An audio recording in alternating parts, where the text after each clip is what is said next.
Access Test Overview. The ACCESS acronym stands for Assessing Comprehension and Communication in English State to State. The ACCESS test is one of WIDA's important developments. Its primary purpose is to measure English proficiency growth.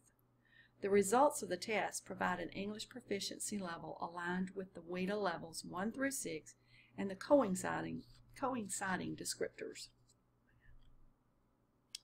Under the federal No Child Left Behind legislation, states must measure the development of the English language proficiency skills of their English learners in grades K-12. Assessments must be done on an annual basis within the 4 domains of listening, speaking, reading, and writing. Members of the WIDA Consortium, including South Carolina, use the ACCESS test to fulfill this requirement. ACCESS is given annually during February and March. Results of the ACCESS test are included in the division's annual measurable achievement objectives to demonstrate 1. That English learners are making progress in their English proficiency each year. 2.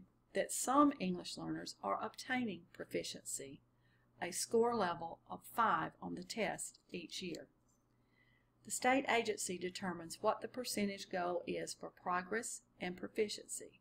For example, the 2013-14 school year, South Carolina Department of Education set a 23% progress goal and a 3% proficiency goal, meaning the South Carolina Department of Education expected 23% of its English learners to show progress by improving one level, 1 to 2, 2 to 3, 3 to 4, and so on, from the previous school year. And the Department of Education expected 3% of the district's total EL population to become a level 5 proficient student. Although there are 6 proficiency levels, level 5 is considered proficient. WIDA is transitioning to an online access test during the 2015-2016 school year called ACCESS 2.0. Although paper testing will still be available for districts lacking the required technology and for students with IEP accommodations, most educators will encounter the online test. All ACCESS test items include graphic-supported thematic topics, as you will see shortly when we look at the few sample items. The test also includes audio-supported directions and practice items presented at the beginning of each domain section. For the speaking and writing domains, students are given a model response so they understand the expectations. Students take the appropriate grade cluster test as seen here to ensure they are encountering appropriate content and cognition. The online test is adaptive, allowing students to demonstrate their level of proficiency. The test adjusts to offer more or less linguistically demanding questions depending on the student's response. As mentioned earlier, each grade level is tested in each of the 4 language domains: listening, speaking, reading, writing.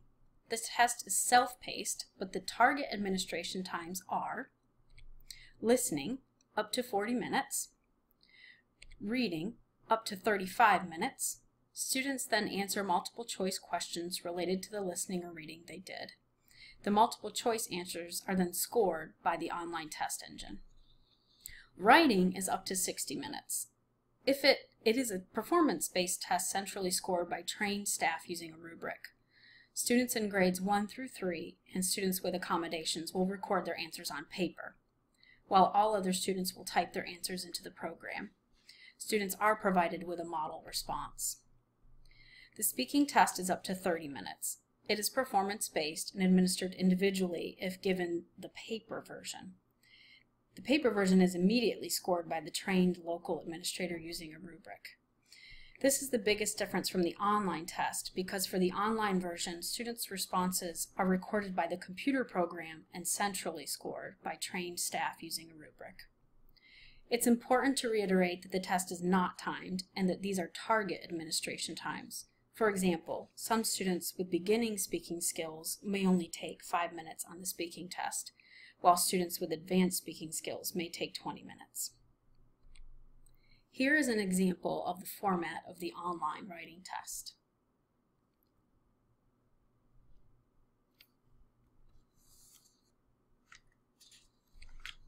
Here is an example showing the format of the online speaking test. You can see the record button students will click on when ready to speak into the headset microphone and record their responses. The kindergarten test is only 30 to 45 minutes long in its entirety. It's interactive, performance-based, individually administered by a locally trained administrator, and it's immediately live scored by the local administrator.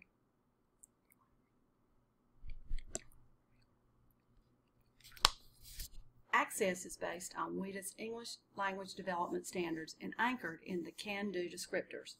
You may recall the standards cover students' language proficiency in 5 areas.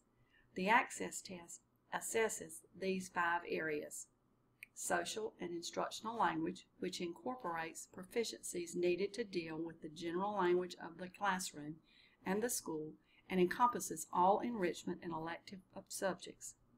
The language of English language arts, the language of mathematics, the language of science, and the language of social studies. As detailed grade-specific online test items have not been released yet, we will take a look at a few sample items from the paper-based version. Clearly, the interface will be different, but the language and tasks used to assess the 5 standards will be similar. This is a sample test from the grades 3 to 5 speaking version. Students are provided with this graph and pictures about the heart rate of a baby, child, and adult. They're then asked questions that require them to use the language of science and the language of math. Take a moment to review the sample. The text in bold is what the test administrator says to the student taking the test. The text in parentheses is what the test administrator does while giving the test. When answering these questions, students must describe how the heart rate works and give examples using large whole numbers. Here's a similar speaking test that requires the student to use the language of math and science. However, you can see that this requires a higher English proficiency. Take a moment to review the sample. When answering these questions, students must hypothesize the causes and effects of changing heart rates and create word problems using whole numbers. Now let's look at an example from a grade 6 through 8 test. This task requires students to use the language of math to classify written examples of math procedures when given a text-based real-world problem.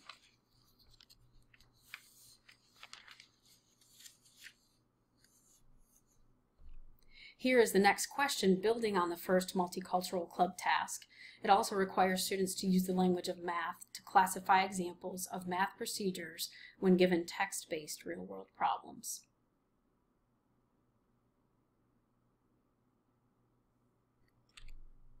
Finally, with nearly 40 states participating in the WIDA consortium, it is very likely an English learner transferring to a new school within state or out of state will have an access test.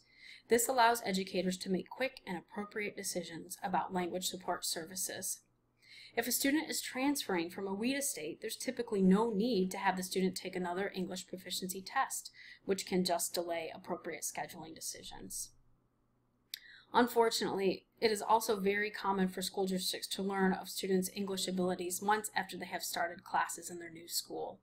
The teachers begin to jostle out English skills based on students' classroom performance and work produced. Further testing and uninformed assumptions about ability only increase lost time for English language learners who need immediate targeted instruction.